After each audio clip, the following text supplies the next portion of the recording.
Hi, this is Betsy Hanna, and I'm just going to give you a little keyboard demo on the text, a great way to introduce jazz standards for playing and improvising.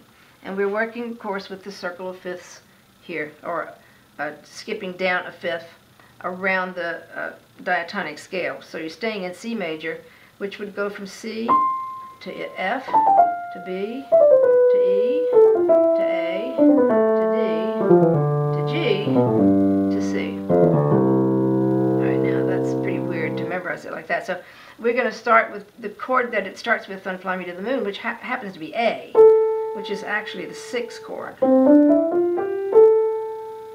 And then it goes 6, 2, 5, 1, 4, 7, 3, and back here. And a quick way to learn that is to take the left hand and just do open fifths. D, C, B, A, G. Boom. That's what's on the bottom. D, walk down to G, and play a C. Next, you just break them up, top to bottom.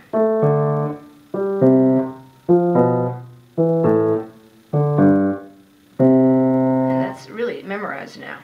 And then you try to get it slower and actually be able to be more even. A, D, G, C, F, B, E, A, D, G, C. And you're there. And literally the left hand is memorized in seconds.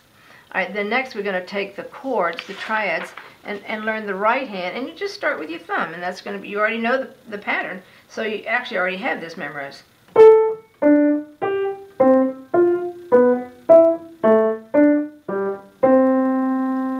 So now we lock the hand into a triad position, and as a teacher you'll call out the qualities, and a few times you go through that and they'll already have the qualities if they don't already know the whole diatonic scale sequence. So we've gotten our thumb going. All we have to know is play all white notes, but when we get to the E chord, it's got a G sharp, because we're borrowing that from A minor and the harmonic minor. Give us a little strength in the resolution there. So once you can do your thumb, then you do this.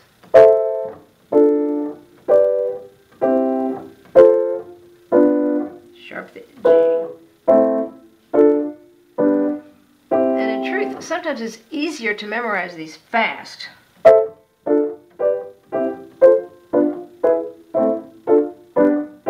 And then you gradually slow it down. 1, 2, 3, 4. So you can kind of lose it if you're going slowly. So you can start fast and then slow it down.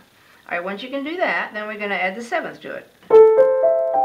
So you just say, alright, just open up your hand, put an extra skip on the top. We got the same thing here. You're just going to move your whole hand, and all you have to remember is that the E chord's going to have a G sharp.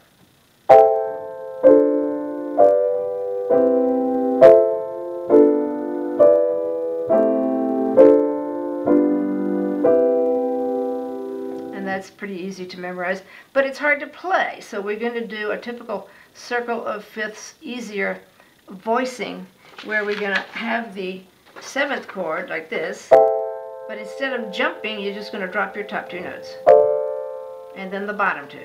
And anytime you see a circle of fifths, you can always do this, and students just love it. It's so simple. So we're going to go, okay, there's the root, here's the root.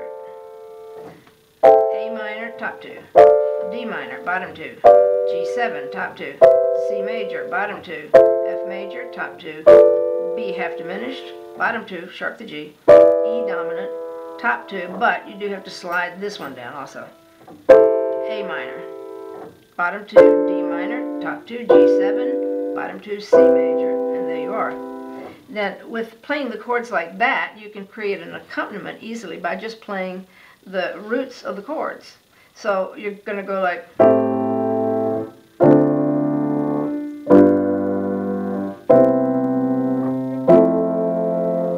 somebody can play the melody with you or an improvisation with you.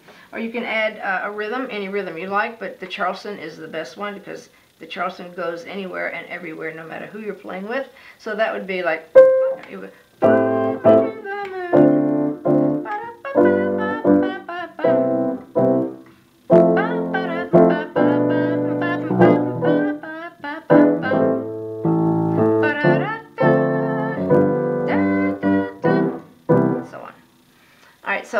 we're going to talk about getting the chords in the left hand, because we need to be able to play bass and chords, what I just did, but also chords and melody. So we just get those exact same chords in the left hand.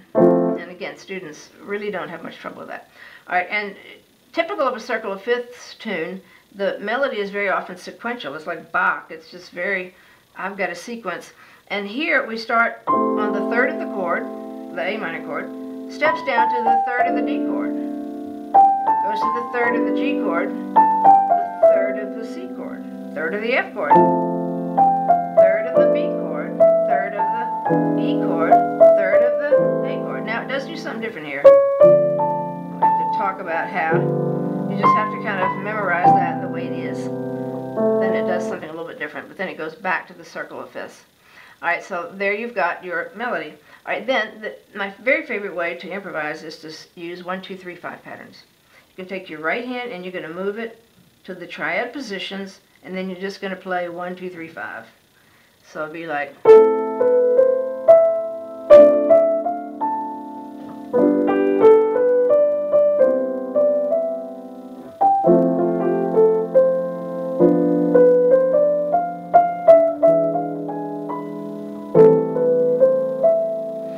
Notice I played an F natural there. You could play an F sharp.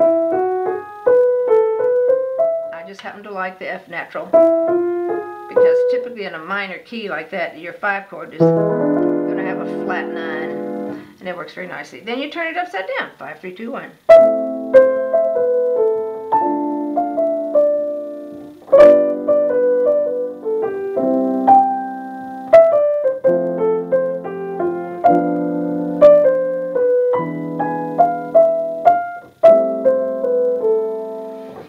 Then my very favorite thing is 2, 3, 1, 5, because you're starting on 2, but automatically it starts sounding great because 2 is the 9th, which is a great color note. So here's.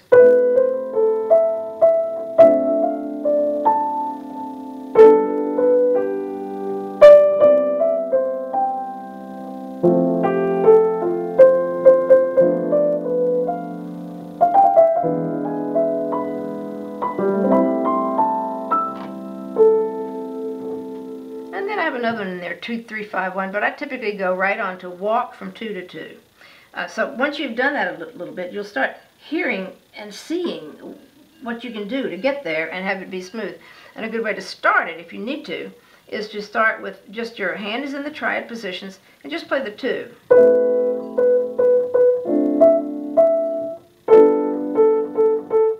Now it sounds terrible, but it won't sound terrible if you keep going. So watch.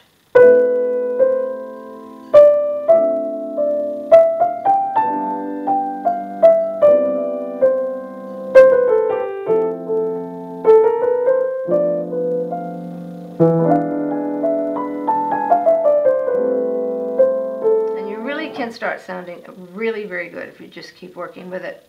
All right, then we apply it to another tune. Autumn Leaves is one, All the Things You Are. Autumn Leaves is great because it's exactly the same chord progression. It's also A, D, G, C, F, but it's in a different key. So instead of being exactly the same qualities, it's A minor, D dominant, G major, C major, F sharp, half diminished, E minor, B7, sorry, and then E minor, because we're actually in E minor. So although it's the same progression, we're actually in a different key. But you actually already know this by heart. You already know the left hand, the right hand. All you have to do is become aware of what are the differences in the qualities. And this is another circle of fifths tune, which means you're going to have a sequence. You get your chords in your left hand. All the same steps with accompaniments and so on. But the tune steps up and then hits the middle of that chord. Then a sequence, the middle of that chord, the middle of that chord, the middle of that chord. And it goes, actually this one follows the circle all the way through. So then you get to your, what my favorite pattern is, that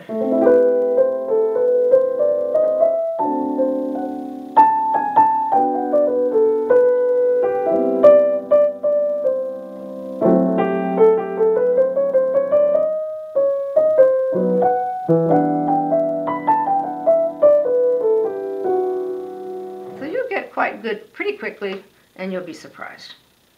Contact me at email bbhanna@nc.rr.com if you have questions.